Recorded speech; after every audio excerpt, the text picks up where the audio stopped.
umaga po sa inyo. Ako po si Richard Carpio, taga Santo Tomas, Batangas po. Shoutout po pala sa nanay at tatay ko dito sa Santo Tomas. Huwag kayong mag-alala. Safe ako dito sa Maynila. Yeah.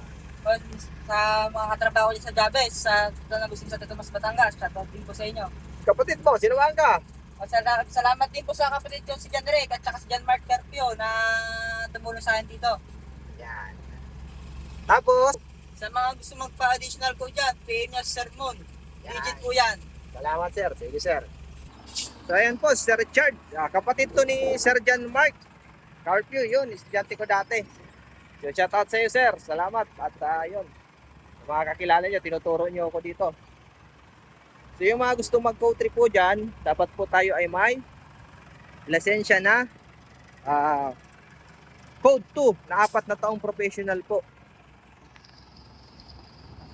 Ito si sir, ang lisensya niya is 4 years na din. Nag-renew na po, naka-isang renew na siya. So yung mga nagtatanong kung kapag nakapag-renew na po ba, pwede pa rin mag-add. Oo naman po, ang additional code kasi natin, anytime po yan. Yun, basta qualified yung lisensya nyo. Halimbawa, naka-renew na kayo ng 5 years. 4 years na ang higit yung professional nyo na code 2. Gusto nyo mag-code 3. Pwede po. Basta lang, yun lang naman ang hahanapin ng yung 4 years. Tapos, magpi-PDC muna kayo dito sa akin. Para yun kasi yung hahanapin sa inyo sa LTO. So, taga Batangas pa to si sir, kahit malayo, pinuntahan nila ako. Ito naman yung sa code 8 yan, oh. Yung mga gusto rin mag-code 8, ito, 20 footer ang minamaneho. Sa code 8, dapat may 1, 2, 3 po kayong lisensya. Kahit first time lang makapagmaneho, pwede po. First time makapagmaneho ng trailer. Dapat marunong mag-manual. Goods na yun.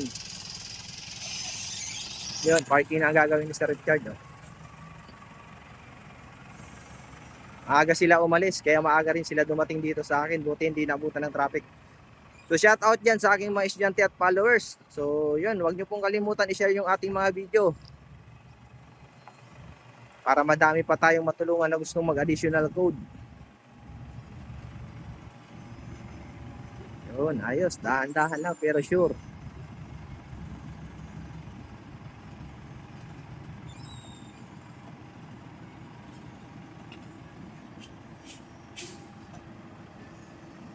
Shoutout din sa mga kapatid ni Sir. Dito yung isa. Tinamahan siya.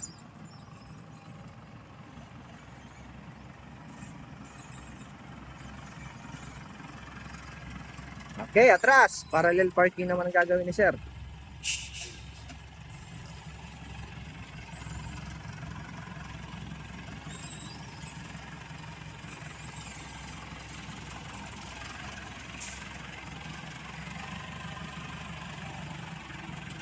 Tawid.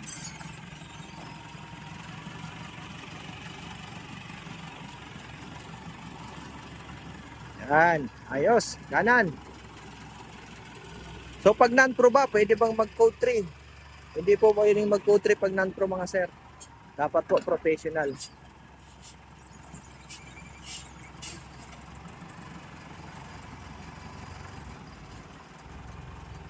Oh, tuwid lang. Yan, ayos. Yan sir. Okay na sir. Yan po, yung mga gusto mga additional code 3 at code 8, PM nyo lang po ako. Maraming salamat po sa inyo and God bless po.